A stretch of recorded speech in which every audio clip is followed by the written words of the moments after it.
Hello students and welcome back to आपके अपने channel Nitesh Tiwari learning में। ये आपका सेट 2 है। सेट 3 ऑलरेडी अपलोड कर दिया है मैंने। थोड़े से डिफरेंसेस है, मुझे लगा कि सेट 2 थोड़े से एक दो क्वेश्चन थोड़े टफ है एज कंपेयर टू आपका थर्ड जो सेट है। ठीक है, फर्स्ट सेट भी जल्दी अपलोड कर दूंगा मैं। इसमें देखिए आपका सेम फॉर्मेट था, जिसमें आपको टाइमिंग तो वही है, जिसमें 3 आवर्स एंड आपको 70 मार्क्स का ही पेपर था। साथ ही साथ आगे पीछे क्वेश्चन कर दिए गए हैं। लगभग आपके जो क्वेश्चन है 30 थे और आगे पीछे थोड़ा कर दिया गया, बट कुछ क्वेश्चन थोड़े मुझे लगा कि थोड़ा थर्ड के मुकाबले थोड़ा टफ लगा। इसमें देखिए पहला है अभिकथन, मुक्त अंतर्राष्ट्रीय व्यापार अविकसित देशों के लिए हानिकारक सिद्ध हो सकता है। ये बिल्कुल सही है, ये हमने पहले भी करवाया। अविकसित देश विकसित देश के साथ प्रतिस्पर्धा नहीं कर सकते। हाँ बिल्कुल सही है, दोनों सही हैं। कथन कारण की व्याख्या कर रहा है, इसका सी लगाया आपने तो परफेक्ट है। अगला देखिए क्वेश्चन आपका है यहाँ पर कि जल क्रांति अभियान। ये देखिए थर्ड सेट में भी सेम क्वेश्चन था कि आपका ए प्रति व्यक्ति जल की उपलब्धता सुनिश्चित करना, बी जल संरक्षण करना, सी जल संसाधन का संरक्षण, या फिर डी कृषि के लिए पर्याप्त उपलब्ध करवाना जल को। राइट आंसर इसका सी है, जिसने सी लगाया बिल्कुल परफेक्ट है। अगला है आपका क्वेश्चन नंबर 4, निम्नलिखित में से कौन सा जल संरक्षण के लिए जागरूकता फैलाने वाला जन संचार माध्यम है? ए लोगों को पत्र लिखना, बी दूरभाषा द्वारा वार्तालाप, सी टीवी और प्रिंट मीडिया, या फिर डी लोगों के साथ व्यक्तिगत संपर्क। राइट आंसर इसका रहेगा टीवी और प्रिंट मीडिया जो है सी। ठीक है, अगला देखिए नीरू मीरू कार्यक्रम किस राज्य से है? ए राजस्थान, बी तमिलनाडु, सी आपका आंध्र प्रदेश, या डी कर्नाटक आपका। देखिए यहाँ आंध्र प्रदेश, जिसने सी लगाया, देखिए बच्चा लग रहा है कि ये लगा क्या है, इसका सी आंसर है। ठीक है, क्या है? सी आंध्र प्रदेश। उसके बाद देखिए वर्षा जल संग्रहण से संबंधित निम्नलिखित कथनों को ध्यानपूर्वक पढ़िए और सही विकल्प चयन कीजिए। सही कौन सा है? देखो यार, सही विकल्प आपका पहला है कि भाई जल संरक्षण जो वर्षा के जल को रोकने के लिए और एकत्र करने में सहायक है। ठीक है, ये सही है, एक हो गया। दूसरा, अति प्रयोग के कारण भौम जल का स्तर कम हो रहा है। ठीक है, ये तो हो रहा है। और तीसरा बताइए, जल संरक्षण उपयोग के लिए जल की उपलब्धता को बढ़ाता है। जल जो संरक्षण वर्षा जल संग्रहण है वो जल की उपलब्धता को बढ़ाता है, बिल्कुल सही। चेक डैम भौम जल के पुनर्भरण में सहायक नहीं, फोर्थ का नहीं है, फर्स्ट सेकंड एंड थर्ड सही लग रहा है मुझे, तो इसका ए आंसर क्या रहेगा? ए। ठीक है, अगला क्वेश्चन देखिए, ये थोड़ा सा अलग पूछ लिया गया आपका सेट 3 सेकंड में कि निम्नलिखित राज्यों में से किसमें गन्ने की खेती। अब देखिए बच्चा फंस गया, उसने तो यूपी याद किया था, भाई सबसे ज्यादा गन्ना यूपी में होता है, बट भाई यूपी में के अलावा कहाँ होता है? सेकंड थर्ड भी याद करना होता है। ए एमपी, बी आपका मध्य प्रदेश, सी महाराष्ट्र, या फिर डी आपका बिहार। राइट आंसर क्या है? सी महाराष्ट्र दूसरे स्थान पर है, तो इसमें ये जो आंसर है सी इसका सही रहेगा। अगला है 7th क्वेश्चन आपका, पोताश्रय पतन अंतर्राष्ट्रीय प्रवेश द्वार होते हैं। बिल्कुल सही है। और विश्व के पतनों पोताश्रय द्वारा केवल भारी जहाजी सामान परिवहन नहीं यार, सिर्फ ए सही है आपका, आर गलत है, इसका ए लगाना चाहूंगा मैं। ठीक है, क्योंकि दोनों सामान जा सकते हैं, भारी ही क्यों सिर्फ। अगला देखिए, बिहार में कौन सा तेल आपका परिशोधनशाला है?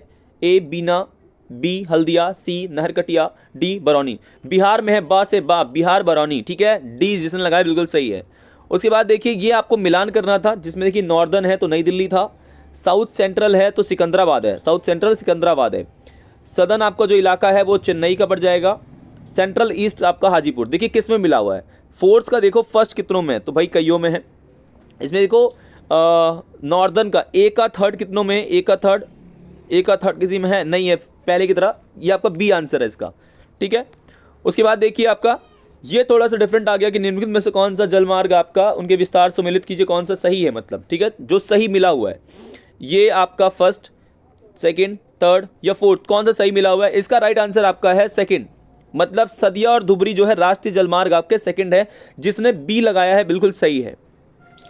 निम्नलिखित शहरों में से कौन सा पूर्व पश्चिम गलियारे का सबसे आपका महत्वपूर्ण है? पूर्व पश्चिम बोल रहा है, ठीक है, पूर्व और पश्चिम। ए आपका इम्फाल, बी सिलचर, सी गुवाहाटी, या डी तेजपुर। देखो पूर्व वर्ड आ गया है तो यहां पर आपका है सिलचर। ठीक है, कहां कौन सा है? बी सिलचर। उसके बाद है भारत में कौन सा राज्य मैग्नीज का सबसे बड़ा उत्पादक है? आपका 12वां क्वेश्चन। ए आपका झारखंड, बी मध्य प्रदेश, सी उड़ीसा, डी आपका बिहार। देखो सबसे ज्यादा जो मैग्नीज का उत्पादन है वो उड़ीसा में होता है, सी लगाया है तो बिल्कुल सही है। अगला 13 क्वेश्चन, एक समुद्री पतन जो बड़े पैमाने पर सामान्य नौभार का वृहद संचलन करता है वो कौन सा पतन है? ए औद्योगिक, बी विस्तृत, सी तेल, या नौ पतन। राइट आंसर इसका है बी विस्तृत पतन। ठीक है, कौन सा है? विस्तृत पतन है। उसके बाद भारत में जल मार्ग यात्री तथा माल वहन दोनों के लिए परिवहन की एक महत्वपूर्ण विधा है, सही है। यह ईंधन दक्ष तथा पारिस्थितिक अनुकूल आपका परिवहन है, बिल्कुल सही है, ये बिल्कुल सही है। दोनों कथन कारण की व्याख्या कर रहा है, ए लगा दो इसका।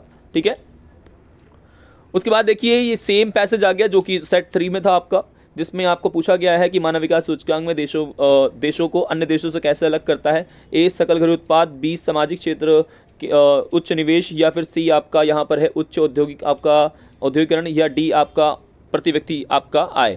देखिए यहाँ पर कह सकते हैं आप कि सेवाओं, शिक्षा, स्वास्थ्य में बड़े स्तर पे खर्च होता है, और यहाँ पे उच्च मानव विकास वाले क्षेत्रों में सामाजिक क्षेत्र में निवेश हुआ है। देखो यहाँ जहाँ सामाजिक क्षेत्रों में निवेश हुआ है और लोगों का अनुशासन, सामाजिक खंड ही रहना चाहिए, फिर सामाजिक क्षेत्र ही, क्योंकि पहले वाला लग रहा है मैंने जल्दीबाजी में कर दिया, तो सामाजिक क्षेत्र यहाँ की पैसेज के अनुसार सामाजिक क्षेत्र है, ठीक है, बी है आपका। उसके बाद देखिए यहाँ पर 16 मानव विकास सूचकांक की श्रेणी के अंतर्गत कितने देश हैं? ए 51, बी 52, सी 53, डी 54। राइट आंसर इसका है 53। आपके ऊपर तो लिखा हुआ है, देखो, ठीक है, ऊपरी लिखा हुआ है। उसके साथ ही देखो 17 आपका उच्च मानव विकास सूचकांक वाले देशों में निम्न कौन सी महत्वपूर्ण प्राथमिकता है? ए शिक्षा, स्वास्थ्य, ऊपरी लिखा हुआ था तो आगे बढ़ने की जरूरत नहीं, शिक्षा और स्वास्थ्य, ए इसका सही रहेगा।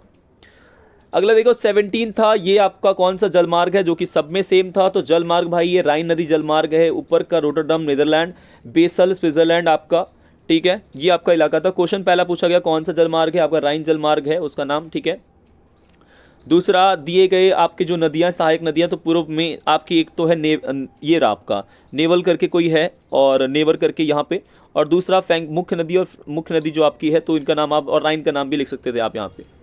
साथ ही साथ दिए गए आपका जलमार्ग की टर्मिनल पत्तनों के नाम लिखिए, तो आप यहाँ पे नाम लिखना था आपको रोटरडम जो कि नीदरलैंड में है, बेसल आपका जो लगभग स्विट्जरलैंड में है, और बाकी जो ये नाम आपको दिए गए हैं ये नाम भी आप यहाँ पे बिंदु बिंदु यहाँ पे लिख सकते थे, ठीक है। इसके साथ ही यहाँ पे अगला क्वेश्चन आपका 18 की परिवहन के साधनों में आंतरिक जलमार्ग के महत्व को, भाई बहुत ज़्यादा महत्व होता है, क्योंकि आंतरिक रूप से भी जो जलमार्ग आपका है, और जिसमें आप राइन नदी के बारे में ही आपको बताना था कि राइन नदी में लगभग 2 लाख आपके जो, अच्छा ये तो 9 उसका दृष्टिपातियों का है। देखिए यहाँ पर आपका पैसेज है जिसमें भरमौर वाला दोनों का सेम था, तो भरमौर की स्थिति काफ़ी ख़राब थी क्योंकि वहाँ पर आपका ठंड था या फिर मौसम सही नहीं है, वातावरण सही नहीं था, तो इसलिए वहाँ पर जो विकास सुविधाएं हैं वो पहुँच नहीं पा रही थी, ठीक है, ये बातें हैं। और जलवायु का अनुभव आपका कठोर क्यों था? क्योंकि लगभग वही रहने सहने के लिए पर्याप्त आपकी दशाएं नहीं है। आर्थिक दृष्टि से इसलिए पिछड़ा है क्योंकि वहाँ पर जो टेम्परेचर है बहुत हाई रहता है, और वहाँ पे आपका लगभग मौसम बहुत ख़राब है, तो ये जो शरद ठंड वाला है ना, सेकंड वाले में लिखना था, और पिछड़ा इसलिए क्योंकि सरकारी नीतियाँ वहाँ पहुँच नहीं पाती। ये सारा जो बड़े बड़े क्वेश्चन है आपके थर्ड सेट में समझा दिया था, तो सारे के सारे आप सेम क्वेश्चन से, कुछ खास बदलाव इसमें नहीं है, ठीक है।